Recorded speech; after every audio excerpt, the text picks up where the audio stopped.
Hello everyone, welcome back my YouTube channel study Hunt.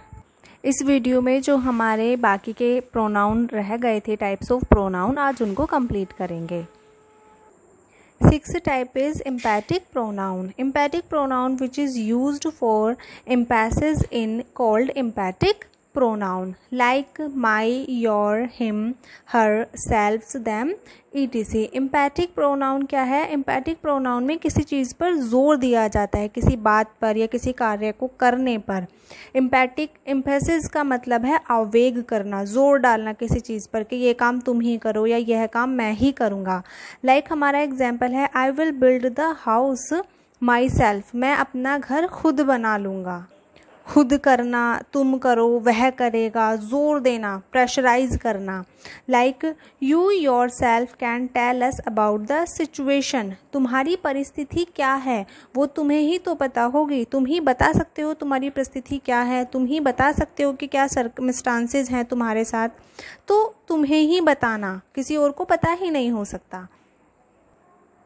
Difference between reflexive and emphatic pronoun. Reflexive pronouns show that the action of the subject reflects upon the doer. Reflexive pronoun में जो हमारा subject है, जो कार्य करता है, वो प्रतिबंधित होता है। But however an empathic pronoun simply emphasise the action of the subject. जो एम्पैथिक प्रोनाउन है उसमें सब्जेक्ट जो हमारा कार्य करता है उस पर प्रेशराइज किया जाता है कि तुम यह खुद ही करोगे। एम्फेसाइज करना, उसे आवेग किया जाता है। This is the difference of reflexive and empathic pronoun. Next is indefinite pronoun. Which is indefinite is called an indefinite pronoun.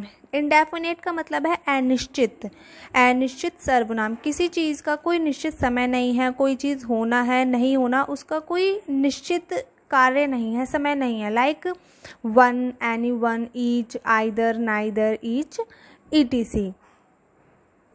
मैंने यहाँ पर ईच रिपीट कर दिया है। एग्जाम्पल देखते हैं। I would like to go somewhere in this summer. मुझे जाना है समवेयर इन दिस समर, कहीं पर भी। कहाँ जाना है उस जगह का अभी कोई निश्चित पता नहीं है कि हमें स्विट्ज़रलैंड जाना है या गोवा जाना है। यहाँ पर कोई जगह का नाम मेंशन नहीं किया हुआ, बट कहा गया है कि I would like to go. मेरा मन है जाने का कहीं पर इन गर्मियों में, पर कहाँ जाने का मन है वो पता ही नहीं है, इसलिए अनिश्चित है। Next is Someone gave me this book. Someone, किसी ने मुझे ये बुक दी, पर किसने दी ये पता ही नहीं है कि किसने दी है, तो यहाँ पर थोड़ा सा कन्फ्यूजन रहता है कि पता नहीं किसने दी है। Someone gave me this book, किसी ने मुझे ये बुक दी है, इसलिए इसे जो इंडेफिनेट प्रोनाउन है उसे अनिश्चितवाचक सर्वनाम कहा जाता है, क्योंकि कोई निश्चित टाइम या पर्टिकुलर कोई जगह यहाँ पर नहीं दी जाती। Next is relative pronoun. Relative pronoun which shows relation is called a relative pronoun. जो relative pronoun है वो दो लोगों के या दो चीज़ों के बीच में relation को create करती है। Like whose, which, that, whom, etc. ये वो जो है words हैं जो दो चीज़ों के बीच में relation को मिलाते हैं। Like the cyclist who won the race trained hard. को किसने रेस को जीता है? हु ट्रेंड द हार्ड, जिसने बहुत ही ज़्यादा हार्ड वर्क किया है, वही जो रेस है वही साइकिलिस्ट जीता है। तो ये जो हु है ये किस से रिलेट है? द साइकिलिस्ट से हु रिलेट है। यहाँ पर हु का जो रिलेशन है वो साइकिलिस्ट से किया गया है। नेक्स्ट है the pants that I bought yesterday are already stained. जो मैंने कल पैंट्स खरीदी थी वो पहले से ही गंदी थी, उसमें पहले से ही दाग लगा हुआ था। तो यहाँ पर जो दैट है वो दो क्लॉज को जोड़ने का काम कर रहा है। The pants that I bought yesterday are already stained, वो पहले से ही गंदी थी। तो इसी तरीके से जो रिलेटिव प्रोनाउन है उसके जो वर्ड्स हैं हु, विच, दैट, वूम, ये रिलेट करते हैं सब्जेक्ट को, और जो दैट है, वूम है, ये कहीं कहीं पर दो क्लोज को जोड़ने का काम करते हैं। Difference between relative and interrogative pronoun. An interrogative pronoun is a person pronoun used in order to ask a question, and a relative pronoun is used to connect a clause.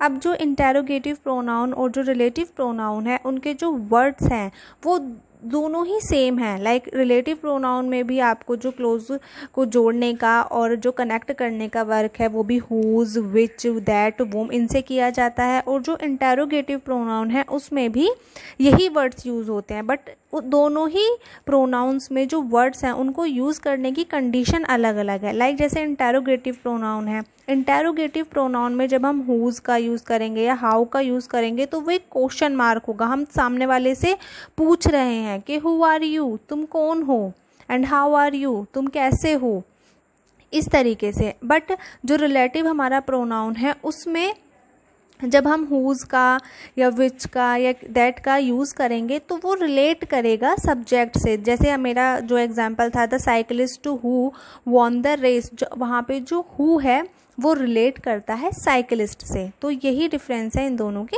बीच में. Distributive pronoun. Distributive pronoun which distributes a group और pair is called a distributive pronoun. Distributive pronoun में क्या होता है, जो groups होते हैं और जो पेयर्स होते हैं उनको भी अलग अलग बांट दिया जाता है. Like each, every, everyone, none, etc. First example है each of the girls draw a picture. Like एक क्लासरूम में काफ़ी सारे गर्ल्स बैठे हुए हैं तो वो एक ग्रुपिंग होगी कि क्लासरूम में गर्ल्स बैठे हैं. बट डिस्ट्रीब्यूटिव प्रोनाउन में जब हमने ईच का यूज़ किया तो वहाँ पर जितनी भी लड़कियाँ बैठी हुई हैं सबको अलग अलग इंडिकेट किया कि ईच ऑफ द गर्ल, हर एक लड़की चित्र को बनाएगी. Second is you can sit either side of the window. आप खिड़की के दोनों तरफ कहीं भी बैठ सकते हैं. उसमें डिस्ट्रीब्यूशन कर दिया कि आप कहीं भी बैठ सकते हैं. डिस्ट्रीब्यूटिव प्रोनाउन में ग्रुपिंग में जो बंदे हैं या जो भी बच्चे हैं उनको अलग अलग इंडिकेट करना कि each of girls draw, each of boys do, सबको अलग अलग बताना कि सभी को ये वर्क करना है. Next is reciprocal pronoun. Reciprocal pronoun which shows relation with one another is called a reciprocal pronoun. Example each other, one another, etc. Reciprocal pronoun में दो लोगों के बीच रिलेशन को बताया जाता है. जैसे कि they can't see each other, वह दोनों एक दूसरे को नहीं देख सकते. दो लोग एक दूसरे को नहीं देख सकते हैं. नेक्स्ट है we gave each other gifts. हम एक दूसरे को ही उपहार देते हैं. दो लोगों के बीच का जो रिलेशन है वो रेसिप्रोकल प्रोनाउन में बताया गया है. बाकी इससे आगे की जो वीडियो है, जो बाकी के जो टाइप्स हैं स्टार्टिंग के, वो मैं आपको डिस्क्रिप्शन बॉक्स में दे दूंगी. And you must do book exercises. आपकी जो बुक है ग्रामर की उससे रिलेट और उसमें जो एक्सरसाइज आप लोगों को दी गई है आप वो करिए. डेफिनेटली आपको जो टॉपिक है वो अच्छे से क्लियर हो जाएगा. आप प्रैक्टिस करिए. And if you like it so please like, share and subscribe it. Thank you.